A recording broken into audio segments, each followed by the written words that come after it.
Hello friends and welcome back to our homestead. We got a brand new, beautiful, large capacity freeze dryer from Harvest Right. And we're so excited to start using it and storing away homegrown food.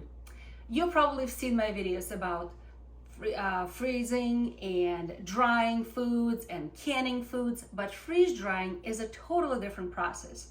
You lose very little nutrient loss, if any, and the shelf life is very, very long, much longer than any other preservation method. So I want to show you how we can preserve homegrown eggs in a freeze dryer. And you're gonna say, Lilia, there's so many videos about that already. You're not teaching us anything new. But hey, I wanna share with you a little trick that I've learned that might be useful to you as well. So many of you have done this freeze drying method of eggs, and you know, because this is a large tray, it's only ½ an inch deep. Okay, so when you put all your scrambled eggs in here and you try to carry it and you try to put it inside the freeze dryer, the spillage happens.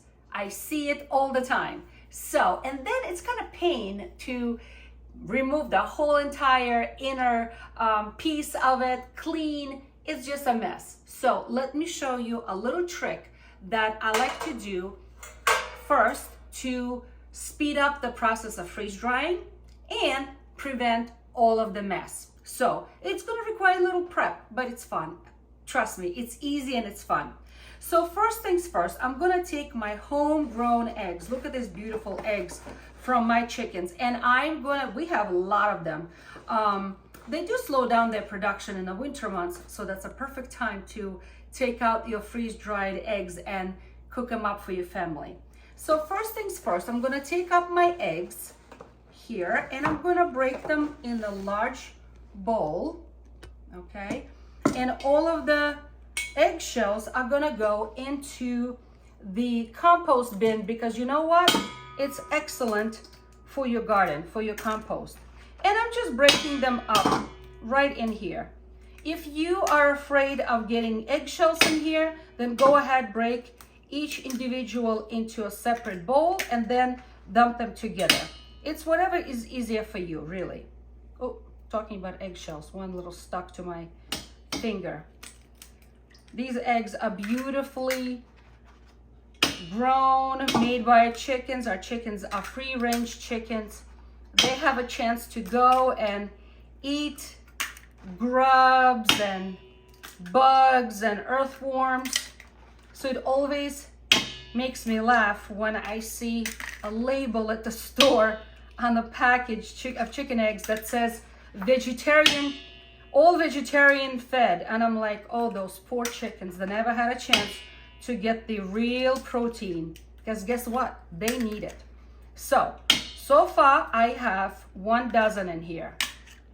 I know for a fact that my large trays, and these are large trays, so if you have small or medium size, you guys probably gonna need a different amount of eggs, but this is a large tray. So for one large tray, I'm going to break 24 of eggs. Easy 24 of eggs. Okay, oh, this is not a full one.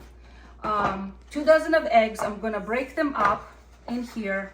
This one is not full one either, and I'm going to scramble them together, and I'm gonna freeze them first in the regular freezer.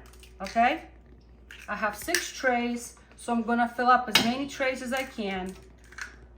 Okay, and I'm gonna freeze them, but putting them in a freezer also can shake around, tilt a little bit, and you'll make a huge mess in the freezer. You don't want that, right? I know I don't want it. So let me share with you a little trick. It's going to be a lot of fun. So hold on a minute. Let me just break a whole 24, and then guys will show you. So now I'm just going to scramble them up together, and you can use a whisk if you want to. I'm just going to use the old-fashioned handheld mixer, and I'm just going to break them up, okay?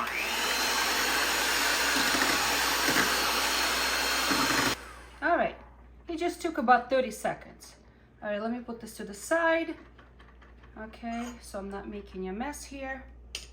Okay, so now let me show you my little trick. All right, let me push this to the side. In order for me not to make a mess on these trays, I'm going to take 2 1-gallon Ziploc bags, freezer bags, whatever you want to call them, and they, guess what? They fit in my tray. So I'm gonna fill up my bags just like this, half and one, and I'm gonna guesstimate, half and one, okay? So let me seal this up, push the air out of them. Look at that.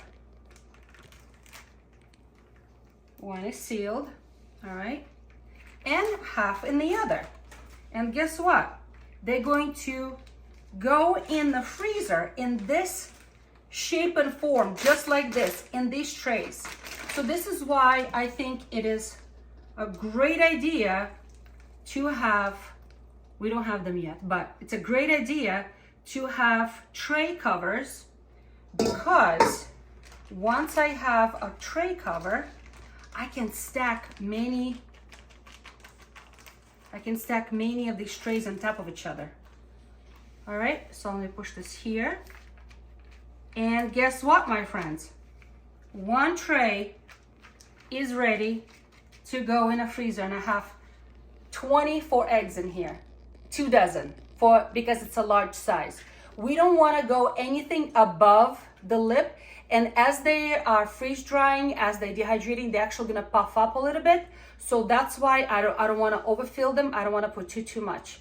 And just like this, it's going to go into my regular freezer, okay? It's going to sit there 24 hours, maybe 48 hours, not too long. And then tomorrow or the day after, I'm going to actually freeze dry them, but not in these bags. These bags are here just to protect the tray, making it clean, and freezing them in this shape. That's all, trust me. But it's gonna be so much cleaner. No spillage, no mess. So these guys are going in the freezer, and let me keep filling up more and more of these trays, because I have 6 of them. That's another reason why I like to, when we purchased our freeze dryer, we purchased an extra set of 6 trays as well. So while something is in my freeze dryer right now, freeze drying, I have whole set of 6 trays to do something else. It's a really good thing. Also, like I said, we don't have the covers yet, but that's gonna be our next purchase. All right, so these guys are going in the freezer till tomorrow or the day after. All right, so let me see if I can just cut through the top. Okay. And see if I can peel them off. They're supposed to come off very easily. Separate from the plastic. This plastic is not going to be used for anything else anymore. And they should fit beautifully. Look at that. You don't want them to be thawing out. Okay? And look, they're going to fit beautifully right here on my tray. All right, see? Perfect size. And look, they're not above the lip at all. I probably could put more in here, but I chose not to. So it's 1 dozen per bag, 24 eggs per a whole tray. While I'm getting them ready, taking them out of the package, I'm gonna start this machine, because it needs time to start cooling the vacuum chamber. It takes about 15 minutes. It's going to drop down to 32 Fahrenheit, which is a freezing temperature, and it takes, like I said, about 15 minutes. In the meantime, I'm gonna get my packages ready. Okay, all of my trays are ready. All of these eggs been removed from the packages, and they're nice and frozen solid. Nothing is gonna spill as I load up into the machine. And the machine is ready, and it said to load up the freeze dryer, close the valve, which we just did. The valve is here on the side, and it's closed. All right, let's load it up.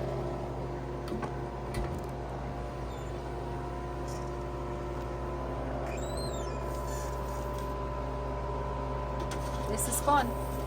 This is a lot of fun. All 6 trays, 24 eggs in each.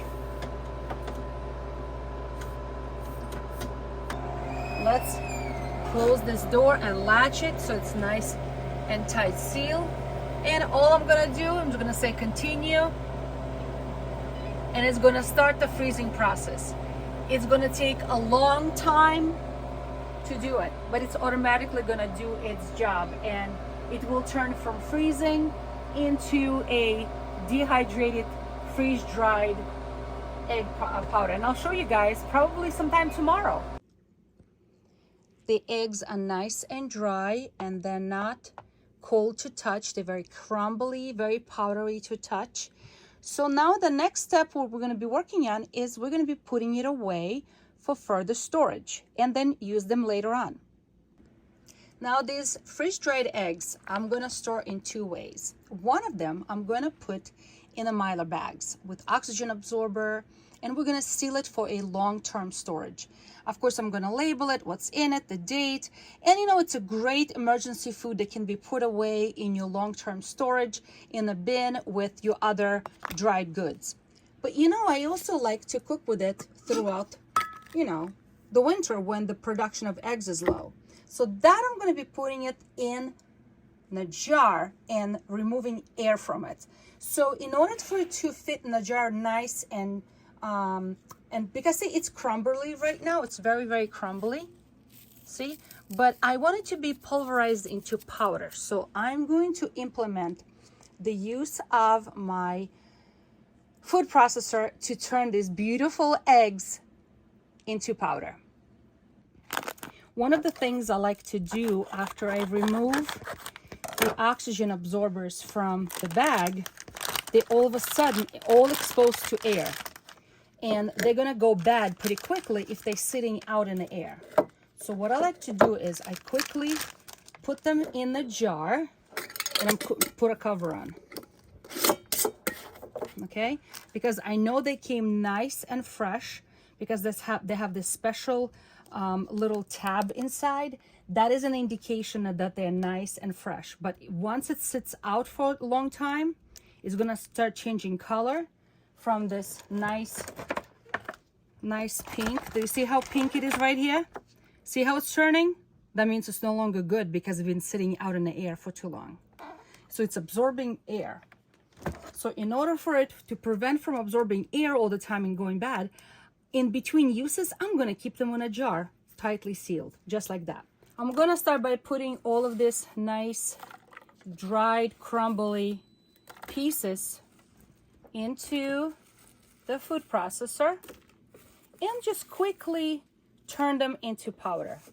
I'm trying to work as quick as I can. I don't want this sitting out at a room temperature for too long because I don't want these freeze-dried eggs start absorbing moisture from the room.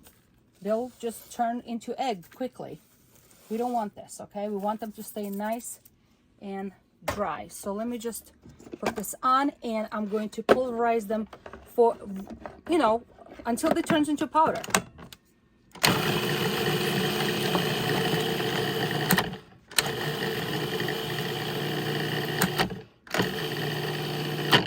And it's powder. That's it. That was quick, right? All right, now let's put everything into the jar. And this, my friends, is going to be something that I can use, you know, in the next few months or whatever when the egg production is very low, and I can reconstitute them back and use them in many different recipes. Okay, so let me keep working on this until my jar is nice and full. Now that the jars are nice and full, I'm going to put brand new lids on, and I'm going to be using this air removing gadgets that it's all over, like if you can find it on Amazon. I will put a link for you guys if you're interested where to purchase it, and it's pretty easy. This is a regular mouth, so all you do, you just put right over without the ring, just the lid, and you press the button and it's already removing the air. It's gonna take a couple of seconds to complete this process. All right, let's take a look. And look, it's sealed nicely. See, I can't take it off. Now I'm gonna put a label on. I'm gonna say that it's my powdered freeze-dried eggs, the date, and every time I need to use it, I'm gonna come in my kitchen, take it out of my cupboards. I'm gonna open it up, take how much I need, put a lid back on, put this bad boy on, and seal it each and every time. These are very affordable. They are all over the place, and I will leave you guys a link where I got it from. Super, super useful gadget in the kitchen. All right, so that's how we're going to be storing for a quick use in my pantry, okay, in the jars. Make sure they're away from the sunlight, away from any kind of moisture. All right, and the rest we're just going to put right into the Milo bags and store them that way. I'm not going to break them up because they will break up eventually in the Milo bag themselves. And that's exactly how I'm going to store them away for a long-term storage. Let me shake all of this goodness in there.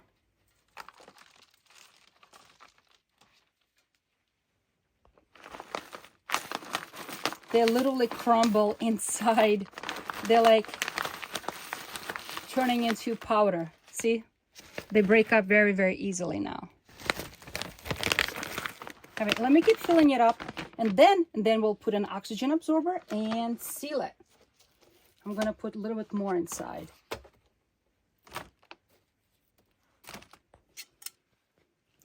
I'm not gonna overfill the bag because I need space to seal it. I need space, okay? So that's why I'm not gonna overfill it. It's probably 3/4 of the way up, maybe 2/3 of the way up, actually. I'm gonna grab one of these oxygen absorbers. Goodness, they're already sealing my jar. Drop it in there, put a cover back on, and that's how I'm gonna prevent these oxygen absorbers to be exposed too much to the air. And now I'm gonna be using the sealer that was provided to us from the Harvest Right company themselves. So I'm just gonna put it here. Okay, make sure it's nice and straight.